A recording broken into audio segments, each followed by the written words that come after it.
Assalamualaikum warahmatullahi wabarakatuh. Perkenalkan, nama saya Rizky Saputra dengan NIM 1724090165. Saya akan mempresentasikan tentang peran psikologi komunikasi dalam pandemi corona.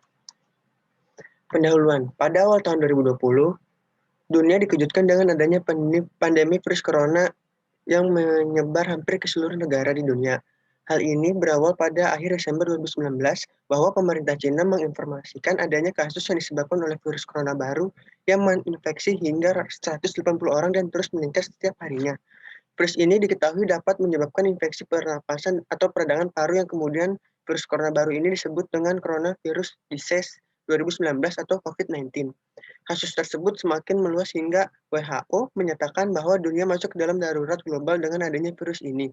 Di Indonesia, pemerintah telah mengeluarkan status darurat bencana non-alam terhitung sejak tanggal 29 Februari 2020 dan dilaksanakan hingga 29 Mei 2020 terkait pandemi COVID-19 ini. Langkah-langkah telah dilakukan pemerintah untuk dapat menyelesaikan kasus dengan mensosialisasikan hidup bersih dan sehat, melakukan isolasi mandiri, serta membatasi mobilitas masyarakat dengan memperlakukan gerakan sosial atau physical distancing. Hal ini dilakukan agar dapat menekan angka penyebaran, mengurangi bahkan memutus dua rantai infeksi COVID-19 ini. Pengertian psikologi komunikasi. Pengertian psikologi komunikasi berasal dari perkataan Yunani yaitu psai yang artinya jiwa dan logos yang artinya ilmu pengetahuan. Komunikasi adalah suatu proses memberikan signal menurut aturan tertentu. Sehingga dengan cara ini suatu sistem dapat didirikan, dipelihara, dan diubah. Pada definisi ini, komunikasi juga dipandang sebagai proses kata sinyal, maksudnya adalah sinyal yang berupa verbal dan non-verbal yang mempunyai aturan tertentu. Peran psikologi dalam komunikasi situasi pandemi corona, mempengaruhi kecerdasan emosional.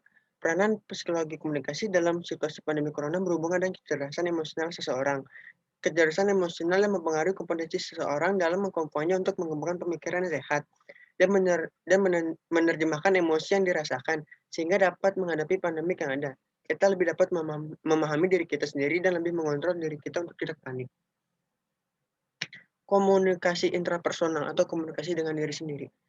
Komunikasi intrapribadi atau komunikasi interpersonal adalah penggunaan bahasa atau pikiran yang terjadi dalam diri komunikator diri sendiri, sehingga intrapersonal merupakan keterlibatan internal secara aktif dari individu, proses simbolik, dan pesan-pesan.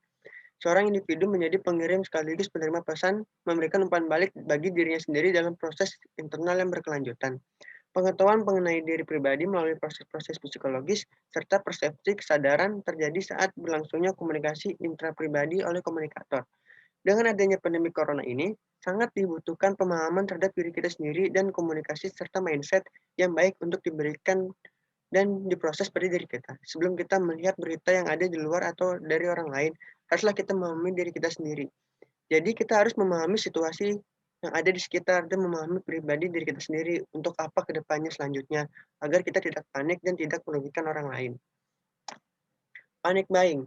Pada kajian sosiologi, panik atau panik populer merupakan bentuk perilaku kolektif. Istilah perilaku kolektif ini merujuk pada aksi yang muncul tiba-tiba, spontan, bukan aktivitas rutinitas dan cenderung tidak sesuai dengan norma yang berlaku. Kepanikan contohnya seperti kepanikan berbelanja atau yang umumnya diistilahkan dengan panic buying dapat dijelaskan sebagai perilaku komponen berupa tindakan orang membeli dalam jumlah besar atau menghindari kekurangan di masa depan.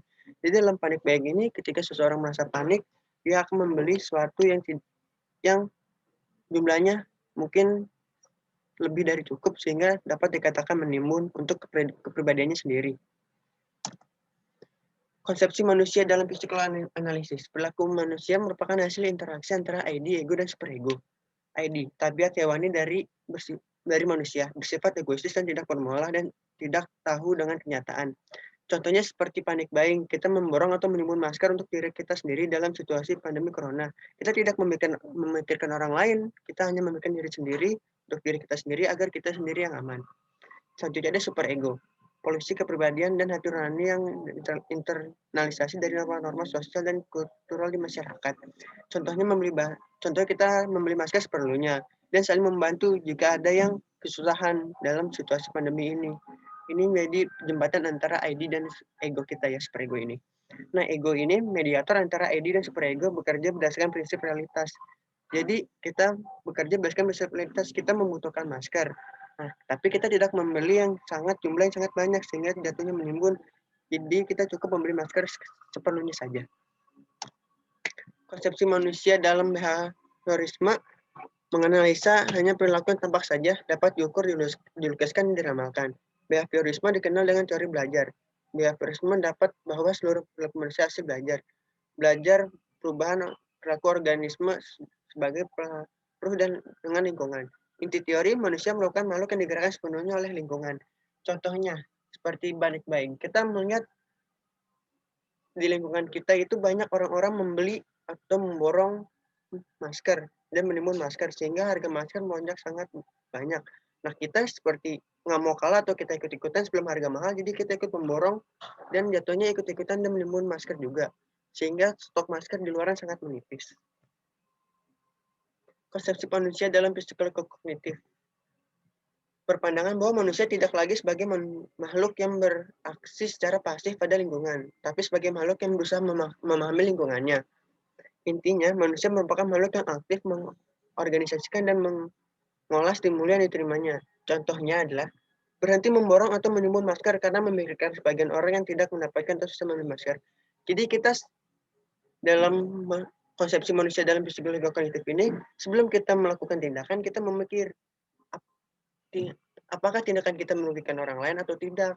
Jika iya, maka kita tidak membeli masker dengan jumlah yang sangat banyak atau menimbun, karena sebagian orang akan mendapatkan sedikit masker dan susah dengan harga yang mahal, karena kelangkaan masker yang akibat kita-kita yang semua pada memborongnya. Jadi sebelum itu terjadi, di psikologi kognitif ini kita tidak melakukan hal tersebut.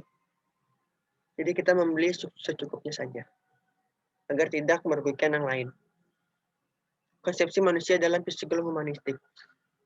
Inti dari psikologi humanistik ini, manusia sebagai pelaku aktif dalam merumuskan strategi transaksional dalam lingkungannya.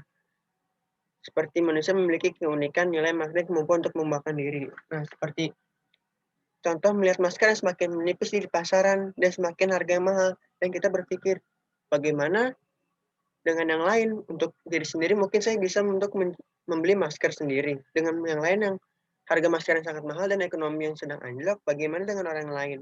Dengan membeli harga masker, apakah yang lain dapat membeli masker dengan harga tersebut? Nah, kita berpikir untuk mencari jalan keluarnya, sehingga kita menemukan jalan keluar seperti kita menciptakan masker dari bahan yang dengan 3 lapis, dan itu bisa menggantikan masker-masker yang medis-medis gunakan, sehingga masker medis itu tidak menjadi langka. Jadi kita para masyarakat bisa menggunakan masker dengan harga yang terjangkau dan aman. Nah, dengan ini kita dapat membantu orang lain juga, sehingga tidak terlalu panik dan tidak terlalu kesusahan dalam membeli masker atau dalam menghadapi pandemi corona ini. Sekian presentasi dari saya, Rizky Saputra. Mohon kurangnya mohon maaf. Terima kasih.